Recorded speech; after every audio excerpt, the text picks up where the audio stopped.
আজকের প্রধান অতিথি জননেতা সাইফুল হক ভাই এবং আমার পাশে সাইফুল হক ভাইয়ের পাশে যিনি উপস্থিত আছেন, যিনি রাজপথে বিভিন্ন সময়ে আন্দোলন সংগ্রাম করেছেন, শ্রদ্ধেয় এহসান মাহমুদ ভাই সহ যুব সংগঠনে যারা উপস্থিত আছেন তাদেরকে বাংলাদেশ যুব অধিকার পরিষদের পক্ষ থেকে সালাম, আসসালামু আলাইকুম। আজকে জুলাই গণ অভ্যুত্থানের পরে যুবকদের প্রাপ্তি এবং প্রত্যাশা নিয়ে আজকের আলোচনা। প্রাপ্তি বলতে গেলে বলতে হয় ছাত্র জনতার আন্দোলনের মুখে ৩৬ জুলাই স্বৈরাচার ফ্যাসিস্ট হাসিনা ভারতে পালিয়ে গিয়েছে। এটা হচ্ছে বাংলাদেশের সবচেয়ে বড় প্রাপ্তি। এখন আসুন যুবকদের কি বড় প্রাপ্তি। এখানে লেখা আছে ছাত্র জনতার আন্দোলন, আবার ব্যানারও লেখা আছে ছাত্র শ্রমিক জনতার আন্দোলন। এখন ৫ আগস্টের পরে যুবকদের নিয়ে বলতে গেলে আশানুরূপ কিছুই হয়নি।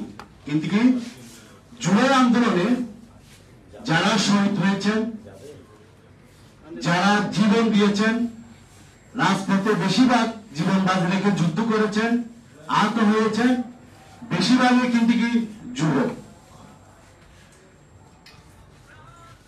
এখানে যারা আছে হয়তো বয়স হয়েছে, কেউ মনে মনে যুবক, কেউ সত্যিকারের যুবক, আমরা সবাই যুবক। কিন্তু কি ৫ আগস্টের পরে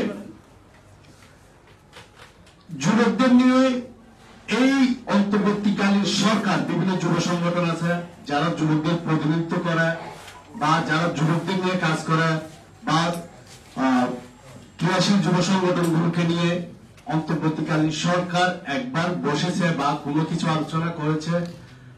এখানে উপস্থিত কেউ জানে কিনা জানি না, আমি অন্তত জানি না। মানে যুবকদের আন্দোলনের পরে তাদেরকে এক ধরনের পুরোটা জায়গা থেকে দেশের যে আন্দোলন সংগ্রামে ভূমিকা রেখেছে, পরবর্তী দেশের যে রাষ্ট্র বিনির্মাণের জন্য যা যা করা দরকার যুবকদের অংশগ্রহণ, সেই জায়গা থেকে একেবারে বিস্তৃতি ঘটিয়ে দিয়েছে। টোটালি কোথাও কিন্তু কি যুবকদের সাথে কোন আলোচনা, কোন প্রোগ্রাম বা কোন একটা দিন বসবে সেটা কিন্তু বসেনি। আগামীকাল আন্তর্জাতিক জাতীয় যুব দিবস। আমি জানি না আমাদের এখানে বিভিন্ন যুব সংগঠনের নেতৃবৃন্দ আছে, তারা দাওয়াত পেয়েছে কিনা এবং রাষ্ট্রীয়ভাবে কোন জাতীয় দিবস, জাতীয় যুব দিবস পালন করবে কিনা সেটা আমি জানি না। এখন পর্যন্ত যুবকদের কিন্তু সেখানে কাউকে পার্টিসিপেশনের জন্য ডাকা হয়নি বা দাওয়াতও দেওয়া হয়নি। এখন আসলে আমি একটু তিক্ত কথা বলি।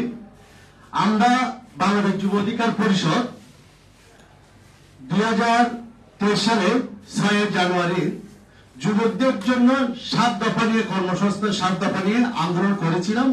সেই ৭ দফার কিছু দফা ছিল, আমরা বিভিন্ন সময় জেলা প্রশাসক পর্যায়ে স্মারকলিপি দিয়েছিলাম। তৎকালীন আওয়ামী লীগের যিনি মন্ত্রী ছিল, শ্রম ও কর্মসংস্থান মন্ত্রণালয়ে স্মারকলিপি দিয়েছিলাম ৭ দফা দাবি আদায়ের জন্য। ৭ দফাগুলো একটু কঠিন, একটু বড়, তারপর আমি দুই একটা বলি। আমাদের দফাগুলোর মধ্যে ছিল কর্মসংস্থানকে মৌলিক অধিকার হিসেবে সাংবিধানিক স্বীকৃতি, প্রতি বছর ২৫ লাখ কর্মসংস্থান তৈরি করতে হবে, চাহিদা ভিত্তিক শিক্ষা ব্যবস্থা প্রণয়ন করতে হবে। এই ধরনের